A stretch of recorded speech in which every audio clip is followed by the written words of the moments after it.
हे student, welcome once again. बच्चों, इस वाले वीडियो में हम लोग एक्सरसाइज 5.1 का जो फर्स्ट क्वेश्चन है ट्रू और फॉल्स, इसे डिटेल में समझेंगे कि ट्रू है तो क्यों ट्रू है और अगर फॉल्स है तो क्यों फॉल्स है। बाकी अगर आपने इंट्रो वाला वीडियो देखा होगा तो आपको ये तो ऑटोमेटिक ही समझ में आ जाएगा। और अगर इंट्रो वाला वीडियो आपने नहीं देखा इस चैप्टर का तो नीचे डिस्क्रिप्शन बॉक्स में जाइए, वहाँ ऑल वीडियोस ऑफ चैप्टर 5 के नाम पर एक लिंक होगा, उसमें क्लिक करना तो इस चैप्टर के आपको सारी वीडियोज़ मिल जाएंगे। और जो पहला वीडियो होगा वो इंट्रो वाला ही रहेगा, तो वो आप जरूर देख लेना, जिसमें मैंने आपको यूक्लिड चाचा के बारे में डिटेल में समझाया था कि वो कौन थे, उन्होंने कौन से एग्जाम्स के बारे में बनाया है, कौन से पोस्टुलेट्स के बारे में बताया है, वो सब आपको वहाँ पर समझ में आ जाएगा। तो चलिए स्टार्ट करते हैं और ये जो हमारा फर्स्ट वाला क्वेश्चन है इसे समझ करके सॉल्व करते हैं। देखो यहाँ पर पहला क्या बोला जा रहा है, पहला स्टेटमेंट क्या दिया गया है कि only one line can pass through a single point, यानी कि अगर हमारे पास एक पॉइंट है तो उससे केवल एक ही लाइन जो होगा वो पास हो सकता है। तो इस टाइप से क्वेश्चन मुझे अभी तक याद है कि क्लास 6 के आर एस अग्रवाल की बुक में भी था। यानी कि बहुत ही एकदम सिंपल सा क्वेश्चन है कि अगर आपके पास एक पॉइंट है, ठीक है, इस तरीके से हमने एक पॉइंट बना लिया, तो इससे क्या बोला जा रहा है, केवल एक ही लाइन पास हो सकता है। लो, मैंने एक लाइन पास करा दिया,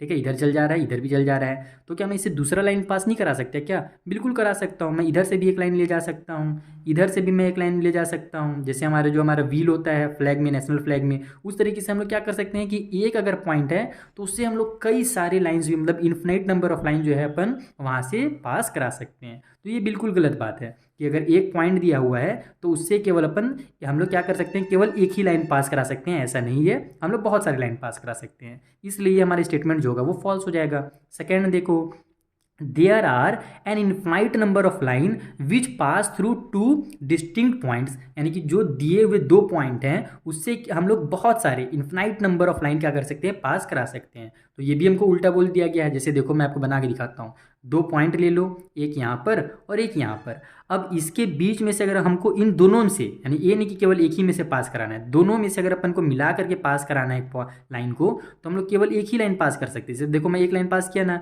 अब आप ही दिमाग लगाओ कि दूसरा मैं सीधा लाइन कैसे बनाऊं कि दोनों में से पास हो सके। तो ऐसा कोई चांस ही नहीं है। हाँ, मैं इसको ऐसे ले जाऊंगा और फिर ऐसे टेढ़ा करके ले जाऊंगा, तब जा करके ये इससे और इससे दोनों से पास होगा, लेकिन फिर ये दो लाइन कहलाएंगे, ये एक लाइन नहीं कहलाएगा।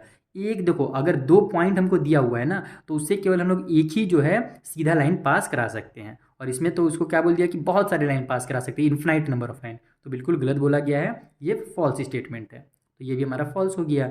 चलो थर्ड वाला देखो, a terminated line can be produce indefinitely on both the side. ये हमारा पोस्टुलेट था मेरे ख्याल से। हाँ, ये वाला जो हमने पोस्टुलेट नंबर 2 जो पढ़ा था, जो मैंने आपको बताया था इंट्रोडक्शन वाले में, कि जो हमारा टर्मिनेटेड लाइन जो होता है वो दोनों साइड हमारा बढ़ते जाता है। देखो यहाँ पर मैंने आपको डायग्राम के थ्रू भी समझाया था कि जैसे मान लो हमारा एक लाइन है, यहाँ से यहाँ तक हमारा एक लाइन है, तो उसको हम लोग किसी भी साइड, जैसे मैं इधर ही बढ़ाते चला जाऊँगा तो ये पहले आगे बढ़ेगा, फिर मेरा पेज खत्म हो जाएगा, उसके बाद टेबल में पहुँच जाऊँगा, फिर ज़मीन में पहुँच जाऊँगा, फिर भी बढ़ते जाएगा, रोड में पहुँच जाऊँगा, फिर दूसरे शहर में पहुँच जाऊँगा। कहने का मतलब है कि हमारा जो लाइन है वो कभी भी खत्म नहीं होता है। हम उसको अगर बढ़ाना चाहें तो वो बढ़ते चला जाएगा, चाहे राइट में बढ़ाओ चाहे लेफ्ट में बढ़ाओ। तो ये बिल्कुल सही बात है कि कोई भी अगर हमारे पास टर्मिनेटेड लाइन है तो उसको हम लोग इंडेफिनाइटली किसी भी साइड में बढ़ा सकते हैं। तो ये जो हमारा थर्ड वाला जो स्टेटमेंट दिया हुआ है ये बिल्कुल सही दिया हुआ है, ठीक है, ये हमारा ट्रू हो जाएगा। बोथ साइड में, दोनों साइड में हम लोग इंडेफिनाइटली इसको बढ़ा सकते हैं। चलो फोर्थ वाली स्टेटमेंट पढ़ो, if two circle are equal then their radii are equal. Radii मतलब रेडियस, ठीक है। तो देखो अगर दो सर्कल हमारे इक्वल है, ये हमारा कौन सा यहाँ पर काम करेगा पता है, ये हमारा यहाँ पर ये जो हमने एग्जाम्स बताया था ना, इसमें से हमने एक आपको समझाया था, कहाँ गया बोला, ये वाला फोर्थ नंबर का जो एग्जाम था कि things which coincide with one another are equal to one another, यानी दो चीज़ें जो एक दूसरे से मेल खाती हों, यानी मिलती जुलती हों, वो दोनों आपस में क्या होंगी, इक्वल होंगी। वही चीज़ यहाँ पर हमको बोला जा रहा है कि अगर दो सर्कल इक्वल है तो क्या उसका रेडी भी इक्वल होगा, रेडियस भी इक्वल होगा? तो बिल्कुल होगा। जैसे देखो मैं यहाँ पर एक सर्कल बनाया, दूसरा भी सेम साइज का सर्कल बना देता हूँ, तो अब क्या होगा कि ये जो सर्कल है इसका ये जो बाउंड्री है, ठीक है, ये साइड को बाउंड्री बोलते हैं, साइड बोलते हैं, ठीक है, तो बीच में एक सेंटर होगा, तो ये जो बाउंड्री है उससे सेंटर की दूरी क्या होगी, एकदम बराबर होगी। और दूसरा जो सर्कल है जो एकदम इसी के बराबर है, सेम साइज का है, थोड़ा सा भले आपको थोड़ा सा मेरे डायग्राम में खराब दिख रहा होगा, लेकिन हमने बनाया क्या, लगभग सेम बनाया है, ठीक है। तो इसका जो बाउंड्री है और इसका जो सेंटर रहेगा वो भी क्या होगा, बराबर की दूरी पर होगा। तो अगर दोनों का बाउंड्री बराबर बराबर है तो सेंटर से उसके बाउंड्री की दूरी भी बराबर होगी, यानी अगर सर्कल आपस में इक्वल है तो उसका जो रेडियस होगा वो भी आपस में क्या होगा, इक्वल होगा, उसका डायमीटर भी आपस में क्या होगा, इक्वल होगा। तो बिल्कुल सही है कि अगर दो सर्कल इक्वल है तो उनके जो रेडियस होंगे वो भी क्या होंगे, इक्वल होंगे। यही हमारे वहाँ पर जो एग्जाम जो हमारा नंबर 4 था ना, वो यहाँ पर क्या होगा, वर्क करेगा, ठीक है। लास्ट में क्वेश्चन नंबर 5 में आ जाते हैं, in figure 5.9 if A B equal to P Q, P Q equal to X Y और A B equal to X Y, यानी जब हमारा क्या होगा, ए बी और एक्स वाई भी इक्वल हो जाएगा। तो ये भी हमारा जो एग्जाम था 1 नंबर का, पहला नंबर का ये वाला देखो कि things which are equal to the same things are equal to one another, यानी कि अगर दो चीज़ें आपस में इक्वल हैं तो वो तीसरी भी क्या होंगी, आपस में इक्वल होंगी। यानी दो चीज़ें अगर किसी तीसरे की इक्वल हैं तो वो क्या होंगी, वो दोनों भी आपस में इक्वल होंगी। वहाँ पर मैंने आपको ABCD का एग्जाम्पल लेकर के समझाया था,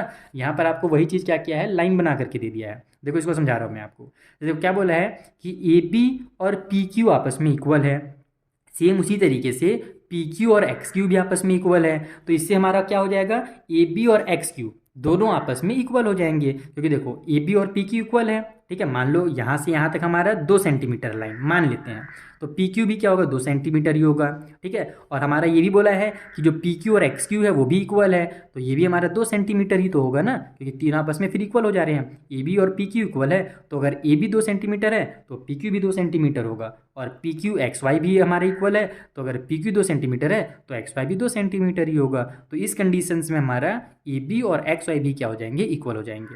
तो अगर दो चीज़ें किसी तीसरे के इक्वल हैं तो वो दोनों भी आपस में क्या होंगी, इक्वल होंगी। ये दोनों इसके इक्वल थी तो ये वाला और ये वाला भी आपस में क्या होगा, इक्वल हो जाएगा, ठीक है। तो इस तरीके से हमारी ये 5.1 जो है कंप्लीट होता है। आई होप आपको बहुत अच्छे समझ में आ गया होगा। और जैसे कि मैंने आपको शुरू में बताया, अगर आपने इंट्रो वाला वीडियो नहीं देखा है तो जरूर देख लेना, वो आपका बहुत ज़्यादा काम आएगा। मिलते हैं अब आप लोग नेक्स्ट वाले वीडियो में, यहाँ पर जो आगे के क्वेश्चंस हैं उनको भी मैं आपको इसी तरीके से एकदम सिंपल मेथड में समझा दूंगा।